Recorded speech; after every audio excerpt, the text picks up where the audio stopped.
Hey guys, it's Goosebumps Completionist, and today I'm bringing you a book review from Give Yourself Goosebumps, and it's book number 39, Scary Birthday to You. I read this book on my birthday, and I had a blast reading this yesterday. It was so much fun reading this book. One of the greatest villain concepts I've ever seen in Goosebumps, period. I liked the progression of the story. All of the endings in this book rock. All the paths you can take are excellent. Nothing to complain here with this book. This is a solid, fun book. You're going to get really creeped out by the premise. You're going to get scared to death with some of these scenes. A lot of memorable stuff in this book. Highly recommend this one. Might be one of the best Goosebumps books they've ever made, period. So let's get into the plot of Scary Birthday to You. In your normal Give Yourself Goosebumps fashion, you are the main character, and it's your birthday. And your parents have left to go out for the night, and they left you at home alone with your friends to have your birthday party. It's your 12th birthday, and your parents have hired some entertainment for the party. You get a knock on the door, and it's this really creepy guy named Dr. Macbeth. And Dr. Macbeth is there to give you a night you'll always remember. Now, when Dr. Macbeth enters your house, you're basically held hostage in the house because this guy is terrifying. And there's a couple of routes you can take early on in the story that kind of give a little bit of backstory about Dr. Macbeth, how he may be impersonating a child entertainer, trying to get all of his clients and terrorize the people that he's supposed to be entertaining at their birthday parties. Which is a very scary thought, but it works, and it definitely adds to the mood of the story. But Dr. Macbeth is there to scare you. And he starts off by, twisting one of your friends in a balloon animal shape, in the shape of a swan. And he has these uncanny powers that he plans on using if you don't listen to his instructions at the birthday party. So it gets to a point where you have two choices to make. Either you can play the party games at your birthday party, or you can open presents. If you decide to open presents first, this route you will take, well, it has some pretty dark stuff in here. So you have a small present, a medium-sized present, and a large present.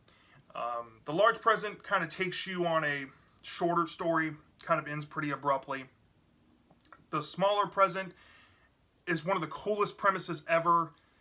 I've read in Give Yourself Goosebumps where you get tickets to this place called the Horror Place.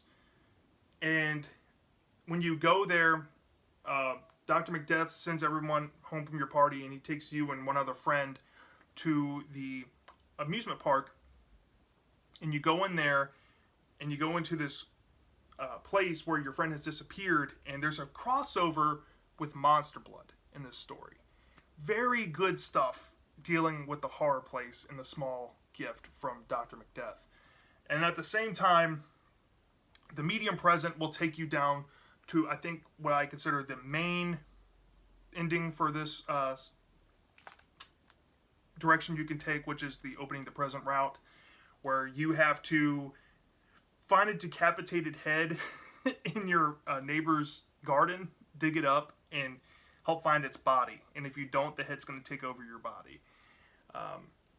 But ultimately, if you decide to take the head back to your house and you make a wish to wish the head to have its body again, something good comes out of that ending. And that's pretty, and this book actually does offer a healthy amount of good endings, which is very refreshing as well. And this book also has a different setup as well. Like if you choose to open the presents or you choose to play the party games, you have multiple avenues you can take while opening the presents. So you can open Dr. Macbeth's presents, or you can open your party's presents. So Dr. Macbeth's presents, I would say, are the more scarier presents, but there are some really creepy ones.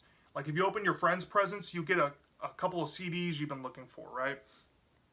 And what happens is the CDs have your face on the CDs, and it turns out Dr. Macbeth kind of switched out the presents and went to the future and recorded your screams on the CD. It's very morbid and disturbing, but it serves its purpose. It's terrifying stuff. And then you get another present from your friend as well that's very scary too.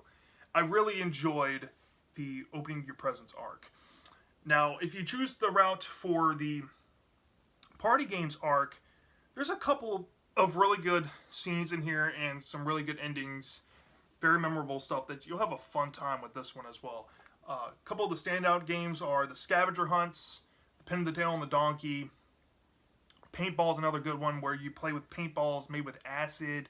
You have a paintball gun that looks like a real gun. I mean, this story is out there. It goes to those places. There's a scene where Dr. Macbeth shoots a kid in the back with an acid paintball. Very graphic and disturbing thing to think about. But it's so much fun. The scavenger hunt game, also very creepy. Where you have to pick up you have to pick up like these, a murder knife, like used for in a murder, like a murder weapon type of thing.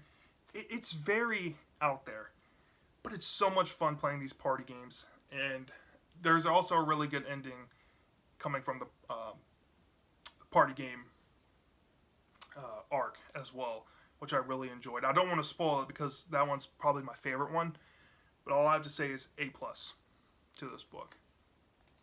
I can't think of hardly anything negative to say, actually anything negative at all. I really enjoyed this book. Dr. Macbeth is one of the coolest villains I have ever seen. He's also pretty funny at the same time.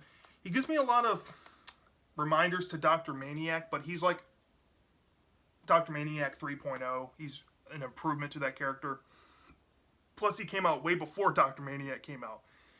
I feel like Dr. Maniac tries to emulate Dr. Macbeth in a way. But I think he's way cooler. Dr. Macbeth is inherently cooler.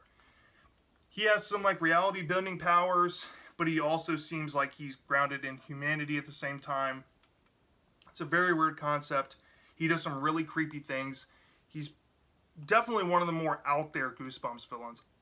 This story gets dark because of him, and it's an A+ because of him. I really enjoyed this story. Not to mention, the stuff that happens to you and your friends in the story is terrifying. The pop culture references are really good. But what I also really loved about this was the Monster Blood crossover in this story was very terrifying. And not to mention, the Monster Blood in this story was very aggressive. In that whole horror place arc, it was so good, so great. A lot of fun to be had with this book. I can't stress it enough. When it comes to me rating this book from 0 to 5 stars, I'm easily going to say this is a 5 out of 5. And I'm going to say this is a perfect Goosebumps book. I highly recommend this one. If you have never read Give Yourself Goosebumps before, start here. I mean, you can't get better than this. There's some very close to this for me, but I highly recommend you read this. And I actually think that you should read this on your birthday. It's so fun. There's so much fun to be had. The birthday cake, is just like the cover. You got worms in the birthday cake, spiders as well. There's a lot of cool stuff in this book dealing with Dr. Macbeth. You're just going to have a lot of fun. Alright, so yeah, basically in a nutshell, that's Scary Birthday to You. I really love this one. I want to know in the comment section, guys, did you love this book or did you hate this book? I'm dying to know. And I'll see you next time.